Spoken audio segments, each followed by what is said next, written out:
Alright guys, welcome back to the channel. It's Med here from ChillTCG. Today we're going to be looking at the top 16 deck lists from our Chill Series tournament this past Wednesday, the Chill Series number 13. Our best turnout so far for any of our weekly Chill Series tournaments. We had 220 players. It was absolutely phenomenal. Plenty of great deck lists to take a look at here today. But before we get into that, I want to let you guys know that tomorrow, this upcoming Wednesday, is the Chill Series number 14 tournament. Just like every week, it's going to be just a normal standard format tournament. Entry fee is 2 Vivid Voltage packs, and the 2 players that make it to finals, first and second place, will be getting free entry into the next GG Tour Chill TCG Cup online regional tournament. So, if you guys are looking to play some PTCGO, or if you've never played in a Chill Series tournament before, or if you have played in a Chill Series tournament before, I would definitely recommend that you guys go and compete tomorrow night. Link will be down in the description below to register. And yeah, that being said, let's get right into it. So so Chill Series 13. This was our last chance to qualify to get free entry into the GG Tour Chill TCG Cup number 2, which was this past weekend, actually, which had a great turnout in its own right. But we'll leave that for another video. This tournament was our last weekly tournament, and it was actually won by Carafear, who was playing a Reshiram and Charizard deck. But plenty of other cool decks to take a look at here in the video. I guess we can just take a look and get straight into it. So at number 16, we had Vinny Fernandez, and he was actually playing Mad Party, our only Mad Party to make it into top 16. Taking a look at his deck. All right. So a lot of people here, probably have played against Mad Party. They probably, understand what the concept is for Mad Party. If you don't, then, I would definitely go and check out some videos that people have made explaining the deck further. As far as Mad Party goes, this deck list is pretty standard. The whole idea with Mad Party is to use these really low HP single prize attackers, basic Pokemon like Bunnelby, or maybe use Poltegeist as well to use its attack there. Both of those attacks take 2 colorless energy, and Mad Party does more damage for does more damage for each Pokemon in your discard pile with the Mad Party ability. So for this deck, we play all of the Pokemon we possibly can that do have Mad Party as an attack, of course, and that totals to 16. So potentially, this deck can do, 320 damage, or I guess 300 damage, considering that you do need one Pokemon to use the attack. But if all your other Mad Party Pokemon are in your discard pile, then you can do 300 damage. It's a very consistent, and it's a very powerful typically a 2-hit KO, kind of a deck here. Bunnelby is going to be our main attacker, and so for other Pokemon, we are running that Sinistea there just to evolve into our Poltegeist, which does have Mad Party. It also has a nice ability, T-Break. We get to discard a Mad Party card from our hand to draw 2 cards. Very powerful, very good, especially since we want to discard cards with Mad Party to do more damage. So definitely Poltegeist, really good. Also has 2 colorless energy in the attack cost. Works with the twin energies that we have here. We also have Mr. Rhyme, which we never use to attack. We're not even running Mr. Mime to evolve into it, but it does have the Mad Party attack, so we just use it, and we just play it in the deck so that we can discard it to do more damage. Of course, since discarding is a big factor in this deck, we run 3 Dedennes to consistently discard our Mad Party Pokemon at a good rate. Oranguru, of course, good in this deck as well, and then Crobat, because why not? In terms of supporters, 4 Research makes total sense. Boss, of course, it's going to be in every deck. Giovanni's Exile is actually really cool. So you discard up to 2 Pokemon that have no damage counters on them, I believe. It's something like that. I can't exactly read the card. I guess we could click on it. Discard up to 2 of your bench Pokemon that have no damage counters on them, and all cards attached. So I guess it's just a good way to discard some cards, especially since if you already played them on your bench.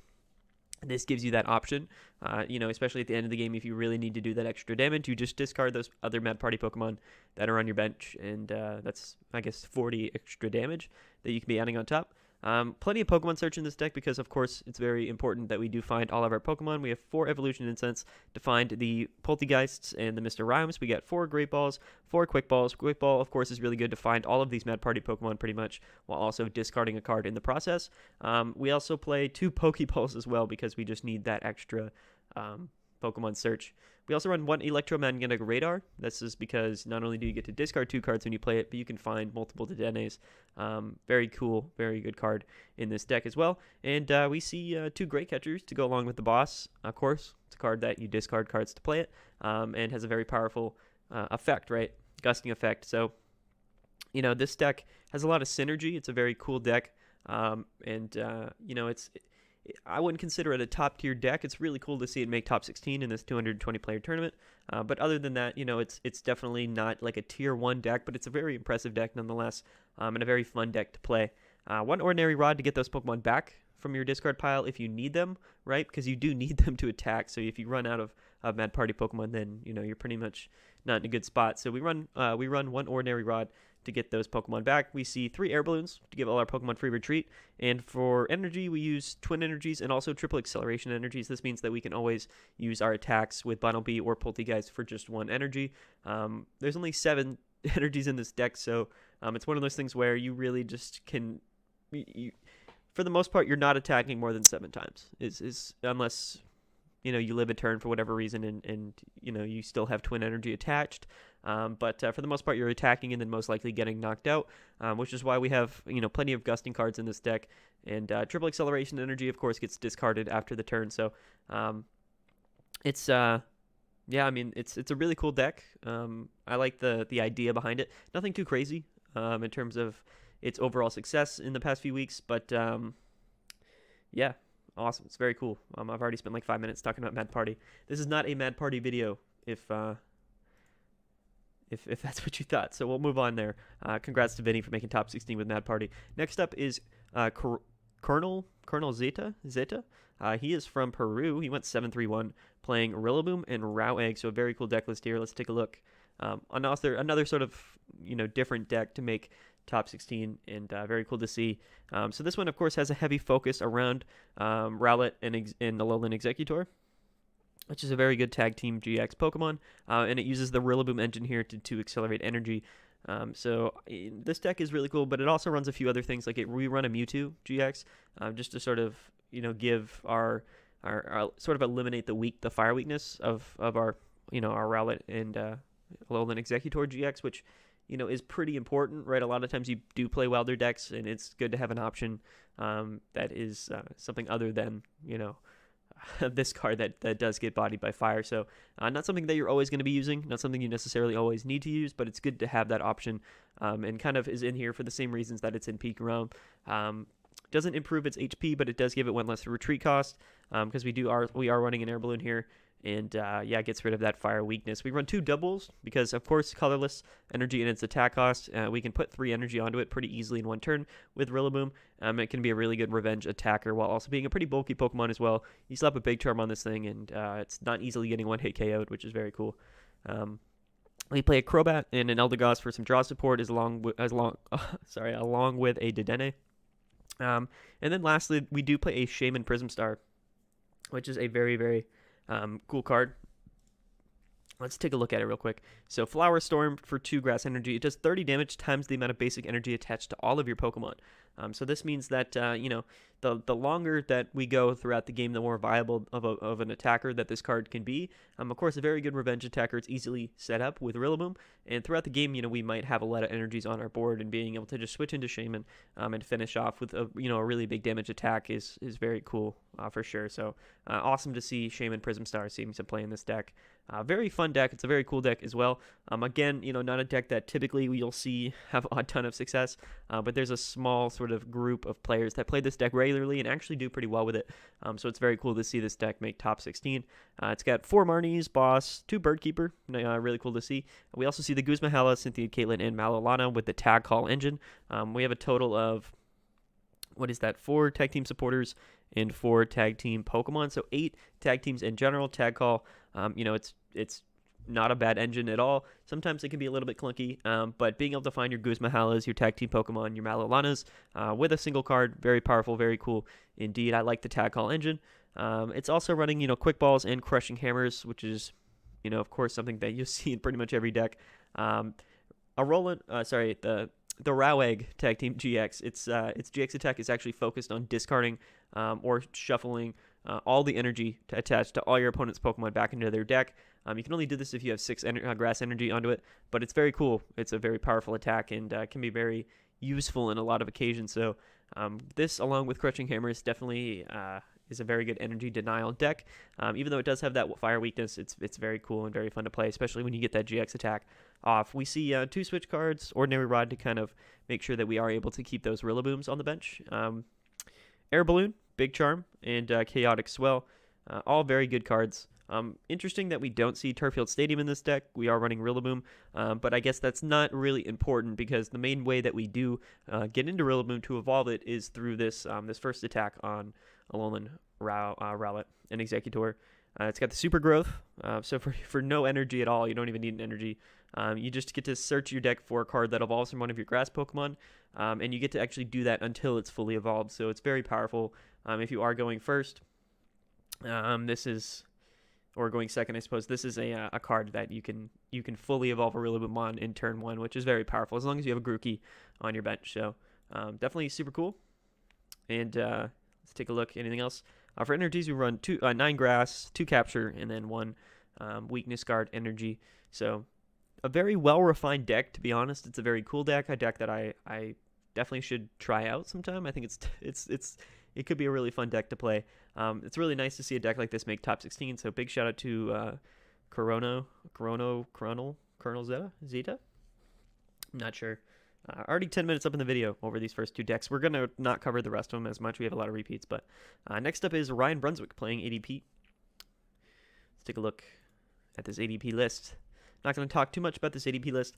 It's just ADP hammers. We do see a Tool Scrapper in here, and we see 3 water energies with 8 grass, so a very, very standard ADP list.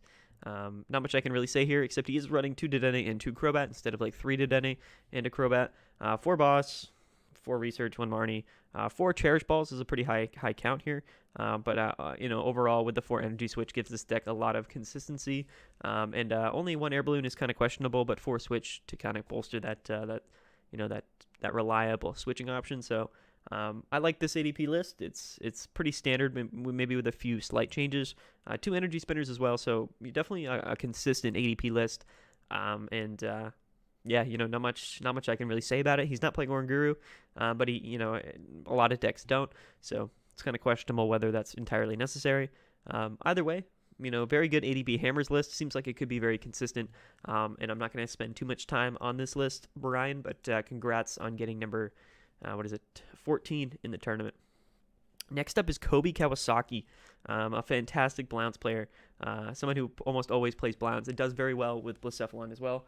We saw him actually make finals in our $3,000 Chill TCG Cup tournament the weekend after this tournament, so definitely had a really good run. Let's take a look at his Blounce list. We've probably looked at his Blounce lists before, but these are Blounce lists that are playing 4 Jirachi and only 3 Blounce, which is interesting. But it's not a huge deal because you are running things like Cramorant and a Reshiram and Charizard as your secondary attackers, so you don't really need 4 Blounce. You really only probably need to use a couple of them throughout the game. So it's very cool to see plenty of other draw support Pokemon like you typically will see in Blacephalon. One thing I do like about this list is he's running 4 Fire Crystals and 2 Energy Retrievals, so plenty of different ways to get energy back from the discard pile to put back in your hand to use for the Blacephalon attack. Very powerful, very important. You see the 4 Welder, 4 Giant Hearth, and a very large amount of fire energies in these Blounce decks. Gives it very much, a lot of consistency. I like the Cherish Ball and the 2 Great Balls in here as well. 4 Scoop Up Nets, 4 Switch. It's just a very, it's a standard Blacephalon list, but I like it a lot. I think if you're looking to play Blacephalon, this is definitely a really good option for you. Big shout out to Kobe Kawasaki, definitely one of the best Blounce players right now in the online scene. Has had a lot of success, so very cool to see. Next up, we have Jammin123 Jammin. I'm not sure if that's, or is it Jamin? I don't know. Number 12 in the tournament, though, 722 from the U.S. playing Eternatus VMAX. Let's take a look at his Eternatus list. There's a few different ways to play Eternatus, and this looks like it's just going to be, so it's the Eternatus Rotom phone variant that I think Azul was playing on stream not too long ago.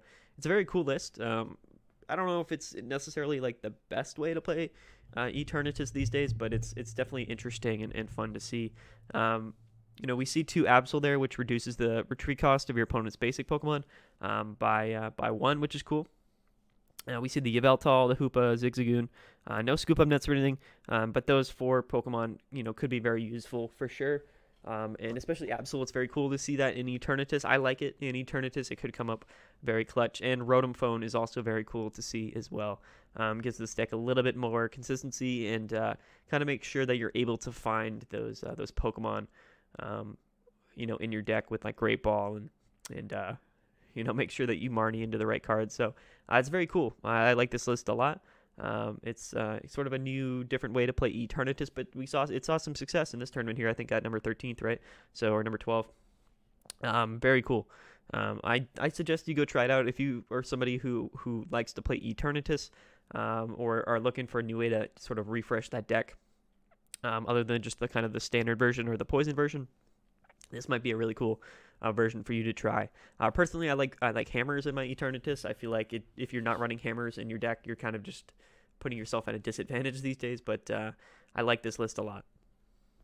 So big shout out to Jamin at number 12. Next up, we have Mellow Magikarp, resident streamer, and a very, very cool guy. He was playing Lightning Mewtwo in this tournament. One of the few people still playing Lightning Mewtwo over Stray Peak. 11th in the tournament. Just was below sort of this 8-3 threshold here. Our last 7-2-2. He was playing Lightning Mewtwo. We'll get into it. I made a whole video on Lightning Mewtwo. I might put it just like right here, like at the top or whatever, or up here maybe, way up there. Who knows? I do have a separate video on it where I covered a tournament winning Lightning Mewtwo list that Azul was playing a few weeks ago. So if you guys are interested in this deck list, then definitely go check out that video. But let's see if anything has changed too much. It doesn't look like it. Lightning Mewtwo has been pretty standard since sort of it was, it's not a standard deck. It's a cool deck, but people have been playing sort of the very, very similar lists. They're not changing it around too much. We see, heavy Bolton count here. Heavy Dedenne, of course, totally makes sense. He's got the Mewtwo's, and the 1 Pikarom, 1 Raichu, as well as a Vileplume, Naganadel, Sirfetch'd, and Greninja. Tapu Koko Prism Star, of course, very good. And it's just a cool list. It has a lot of different coverage. Kind of has a lot of different options, more options than Pikarom. Overall, it seems like this deck trades overall consistency for having a better matchup spread, which is cool. Definitely really cool. Mello and other people, especially I think it's like Team Rats and Carps that have really adopted this deck and done well with it in the past few weeks. So it's cool to see this in top 16. Mello, of course, a very good player. I know he's expressed sort of his disinterest overall for the standard format, but he still, consistently performs well on all these standard format tournaments. So I mean, good. I'm not going to talk too much about it. I have a whole separate video on Lightning Mewtwo. Definitely go check that out if you're interested. But this is the list that he was running. It might even be the exact same list that I made my video on a few weeks ago prior. But definitely shout out to Mello. Very cool to see him in top 16. Always love to see him perform well in the tournament. Next up, we have our highest placing Pikarom in the tournament at number 10. So Pikarom had a very difficult outing in the tournament. I'm actually just curious. Let me check out the metagame here. So we had 26 Pikarom in the tournament, just as much as E-Turn, but 34 ADP. So interesting, yeah. Our highest placing Pikarom was number 10th in the tournament. We had 2 E-Turns above it. So a tough day for Pikarom for sure. But we'll take a look at this list. Pikarom. Yeah, so I mean this is Pikarom. Now personally these days I feel like running more than 2 Bolton in Pikarom is important. It's a very good card to start your game with, especially if you're going second. Overall it seems like a more important card to where you might just want to run more than 2. Some people even run 4 in their Pikarom list. But this is a Pikarom with hammers, which I think is smart. And we see 1 Yelgron on top of that as well. So I like that. I like seeing hammers and 1 Yelgron in Pikarom. I think it just makes the deck overall pretty better. Actually, one thing I noticed with this Pikarom list, so he's not running Mewtwo. That's actually very interesting. A lot of Pikarom lists these days are running Mewtwo, and it seems to make the deck overall a lot better. So it's interesting that our highest placing Pikarom wasn't playing Mewtwo in it. Just a straight Pikarom, no funny business. He does have a Tapu Koko V in here. I like Tapu Koko V in this deck. It's a consistent 200 damage for 3 energy, which can be really good. Also, free retreat, so it's a good pivot card. I like Tapu Koko V. I don't know if it's worth playing a Tapu Koko V above a third Bolton in this situation, but we do see everything else pretty standard: 2 Dedenne, Crobat, 1 Eldegoss. He's only running 3 Boss, which is interesting, but he is running Eldegoss, so I think that makes sense. In this deck, though, particularly, he seems to be running like a higher energy count than typical. He's got 14 total energy, 2 Swells, 2 Stamps, and then 3 energy switches. So instead of those Mewtwo's and stuff, it's some extra Pokemon. He's running higher energy and a few other item cards that you probably wouldn't run as much in like a Pikarom list that you're running some more Pokemon in. But I think this is really cool. It seems to be, you don't have the Mewtwo's, which I think is a big advantage in this deck, having Mewtwo's, but he's foregoing that, and he's including some cards that really give this deck overall a bit more consistency, like more energy and energy switches. So I like this Pikarom list. If you're unable to get Mewtwo's right for your Pikarom, or you're just against it for whatever reason, then this could be a very good list for you for sure. But very cool. Shout out to Averin Jr. Villarreal, if that's how you say your name, man. I don't know. But big shout out to you. Next up, we have 3 more E-turns to look at. So we'll see Ethan R. from, I believe, E&D's Pokemon. He was 9th in the tournament with Eternatus. Let's take a look at his list, see if anything is any different at all. Okay, yeah, so this is a little bit different. This is, of course, it's Eternatus VMAX, not Poison, but we do see the ones with Spiritomb. So this guy's rocking Spiritomb. I like it. 1 Assault Gate Hoopa. I think Evil Admonition Hoopa is also really good in this deck. Debatable whether it's better than Yveltal or not. I think Yveltal is also very clutch. Everything else very standard, except he's not running hammers. He's not running Rotom Phone. He is running 1 Dangerous Drill with 3 Power Plants. So Power Plant, of course, is very powerful in this deck. Shuts down things like Dedenne, which ADP really relies on. It also completely shuts down things like Mewtwo, any Mewtwo deck. So very cool. Very cool to see. I like this. I like this lot a lot. It also can be really good against Blounds too. Stops them from using their own Dedennes or using their Oricorios, things like that. So, very cool. I think Power Plants, they're a little bit niche. Like, I don't know overall if it's better to run Power Plants than it is Swell, but it definitely does better in some matchups. But, interesting nonetheless. Other than that, it's pretty much just Eternatus. I like Power Plants. It's definitely a cool way to play Eternatus. There's a few different ways. Like, it's really undecided what the best way to play Eternatus is. But overall, they all seem to have their own advantages. So this one's a little bit different. If you're, not feeling the last one that we saw, then try this one out. I think Dangerous Drill is a really cool inclusion. Discarding, energy, or I think it's tool cards as well. And you have plenty of Pokemon to use that for, right? So, yeah, I like this Eternatus list a lot. Big shout out to Ethan. I think that this is a very creative Eternatus list, and I suggest that you go try it out. Congrats, Ethan, on getting 9th in the tournament. Next up, we're going to move into our top 8, and we're going to start off with Zodiac07, who was playing also Eternatus. Let's see if his Eternatus list is any different than the ones that we saw. Okay, yeah, so this is actually kind of cool. It's a little bit different in a few ways. We see Dark City and Black Market for the stadium cards. This one gives free retreat. This one, your dark Pokemon, your opponent takes less prize cards from your dark type Pokemon if they have energy attached. Black Market saw a ton of play in Eternatus decks. Recently, just hasn't seen it a lot. I think Chaotic Swell really hurts it a lot, but it could be really good in matchups like Blacephalon. The only thing with Black Market is it only really works during your opponent's turn, and that gives your opponent the opportunity to play their own stadium, which kind of questions the sort of the validity and the usefulness of Black Market. But overall, it seems pretty cool, right? A lot of decks are playing a lot of stadiums, so it's debatable really how powerful this card is, but it's definitely really cool. Dark City's really cool. Offensively, kind of gives all your dark Pokemon free retreat. I think that's really cool. We see Dangerous Drill in this list, but we also see 4 Zigzagoons with 4 Scoop Up Nets. So, that's kind of the variant that we're seeing for this one. And he also is playing a Sableye V. I think if you're playing 4 Zigzagoons in your Eternatus, it's worth it to play Sableye. And it's also worth it to play Scoop Up Nets. And this, in its own right, is sort of a viable Eternatus archetype. So we've looked at three different Eternatus decks so far, and they're all different. And they all sort of have their own style to them. And it really kind of shows that you have a lot of creativity with a deck like Eternatus VMAX, a deck that's very streamlined, a deck that really has the same sort of strategy no matter what version of it you're playing, but depending on the different cards that you run in your deck, you'll have better or worse advantages in certain matchups. One thing to note, he also is running 3 VMAX instead of 4 and 4. You're never going to play probably 3 or 4 VMAXs in the game, but overall, for like consistency reasons, you might run at least 3, right? But debatable whether you really need 4. Again, that extra Eternatus, is probably thrown in here in place for like the Sableye, which, I think could be really useful in a lot of matchups. So I like it. I like it a lot. Yeah. So yeah, here it is. That's Zodiac's Eternatus list. We have one more to look at, I believe. But first, we're gonna look up Anti here. So Anti, I believe this is Logan McKay. He's from Canada. Went 8-2-2, number 7 in the tournament. He was playing Blacephalon. This is our highest placing Blounce in the tournament. Let's see how this list differs from other lists. Okay, so this is actually they call it Crycephalon. It's a version of Blounce, which is almost really just like a Welder box deck. You see we're running 2 Cramorants, 2 Blounce, and 2 Reshiram and Charizards. Those are our main attackers. So yes, Blacephalon is a primary part of this deck, but it's really only just one of 6 or 2 of 6 in this scenario. Cards that we're primarily going to be attacking with. So very cool.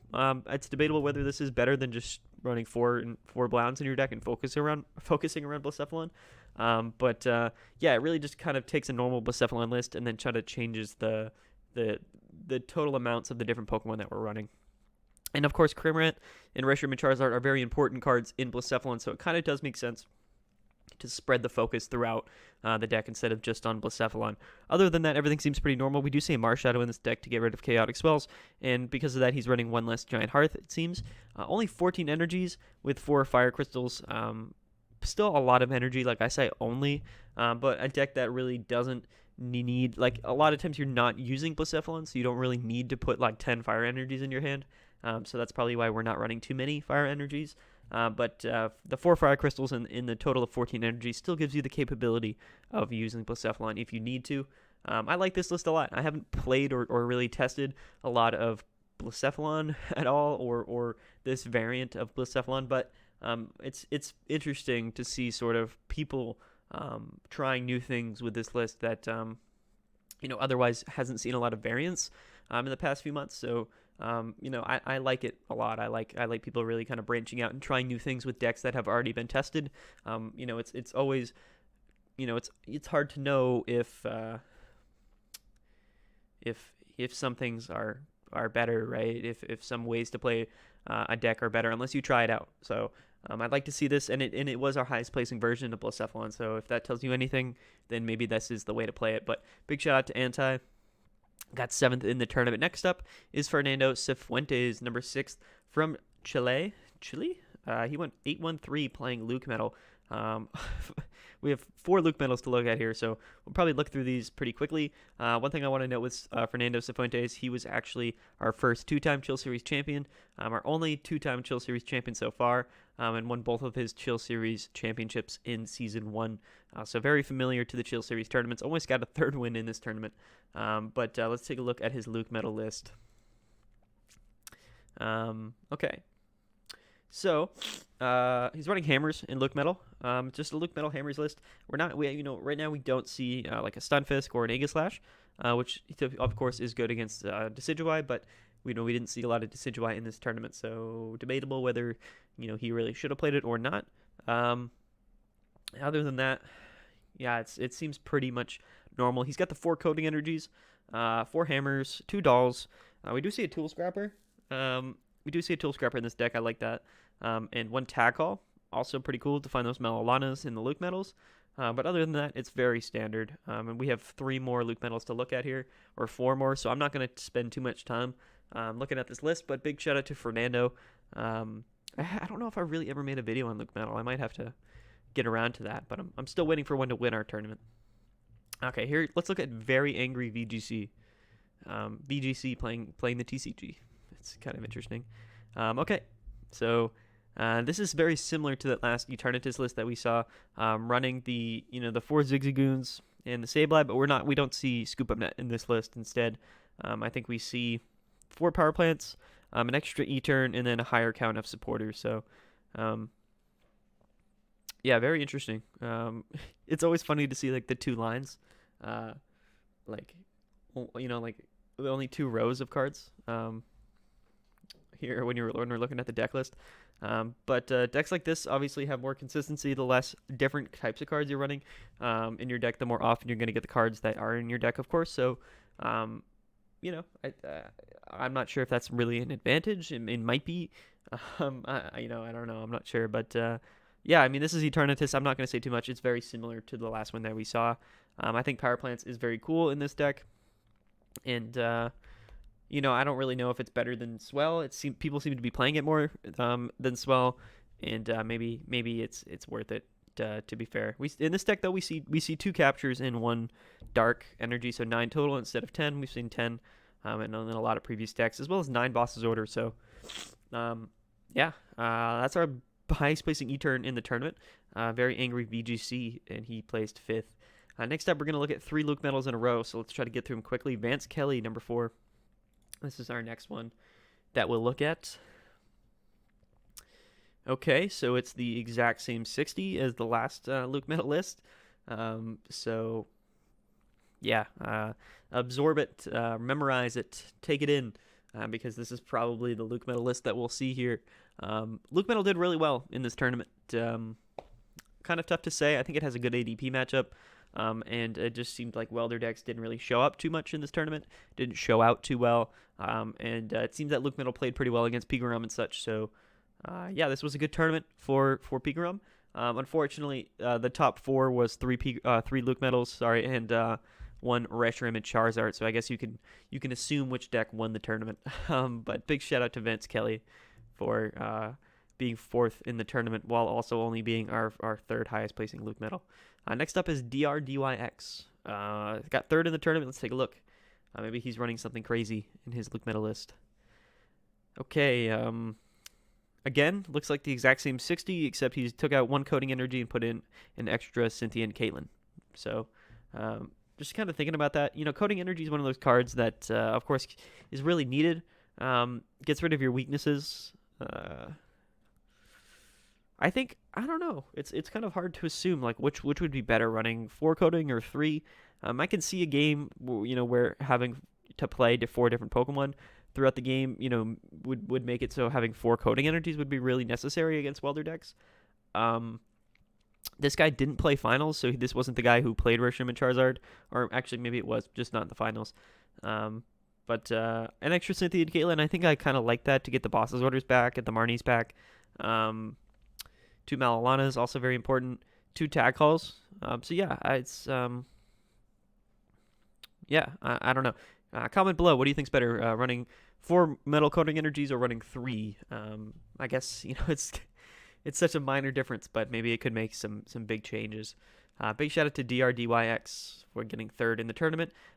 Next up, our highest placing Lucmetal, 2nd in the tournament, Jonathan Patricio, from Chile as well. Made it to the grand finals. Unfortunately, played Reshiram and Charizard.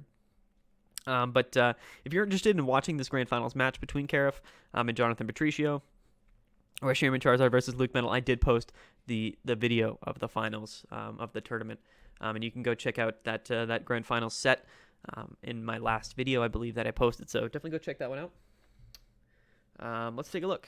So here it is, our highest placing Lucmetal in the tournament. Yep, okay. So this is literally the exact same 60 as the other 2 that we saw. All of those 4 Lucmetals at the top here were very, very similar. Almost exactly the same, except for that one guy that took out a coding energy. I think 4 coding was primarily what people decided to run. I don't know if that was, too much needed. Again, I don't know. Comment below what you think is better. But big shout out to Jonathan Patricio. It's a very good Lucmetal list. I know Jake Gearhart has probably some things to say here. If he's watching this, Jake, let me know. You're obviously someone who's very vocal and experienced with Lucmetal, so let me know. I think hammers, it's tough to say that you shouldn't run hammers in Lucmetal because everyone runs it in all their decks, and it's just so good in a variety of matchups, especially in a long sort of a deck like this that focuses on the long game. Discarding energy is probably going to be very good as well. And maybe run more dolls in this deck. Who knows? I don't know. I don't play Lucmetal, but it's definitely interesting to see that we had 4 decks in the top 5 that were running this exact same 60. Lucmetal is a very good list, and it's very good until you definitely probably run into Reshiram and Charizard in the finals, unfortunately, and just that's pretty tough luck. But yeah, big shout out to Jonathan Patricio for getting second in making grand finals. He did get free entry into the GG Tour, Chill TCG Cup number 2 this past weekend, and if you're looking to get free entry into the next online regional event, then maybe you play tomorrow in the tournament. Definitely play tomorrow in the tournament. Last up is Carif7 from Italy. Yeah, Italy. Okay. Make sure I knew my flag. He was playing Reshiram and Charizard. Interesting. If we just take a look, right? I'm just gonna scroll down. The next Reshiram and Charizard in the tournament on the rankings is Rock on Fire 18 at 43. So very interesting to see. We saw Mewtwo Welder at 17, but yeah, Reshiram and Charizard made a comeback. It's a very cool list. I'm not going to click on this because we have a video coming soon where I will talk all about this list and go into it in detail. So if you are really interested in this deck list, then go ahead and just come on to Limitless, check it out yourselves. I'll post a link to it down below, but I'm going to wait and I'm going to cover this list in its own separate video. So I apologize. You'll just have to wait a little farther to see this championship winning deck list. All right, guys, 35 minutes. I think I did pretty good on this one. Didn't go too long. Yeah, that was it. Chill Series 13. It was a great tournament. Thank you all for playing. Thank you for everybody who watches these videos. And if you're watching this now and you made it all the way through the video, go ahead and click subscribe. It means a lot to me. We're getting close to 1,000, so definitely something I would like to have us hit. So yeah, that's it. That's the end of the video. I really have nothing else to say. Go play. Go register for the Chill Series 14 tomorrow at 6:30 p.m. It's going to be a great one. Going to be a good tournament. And yeah, see you guys later.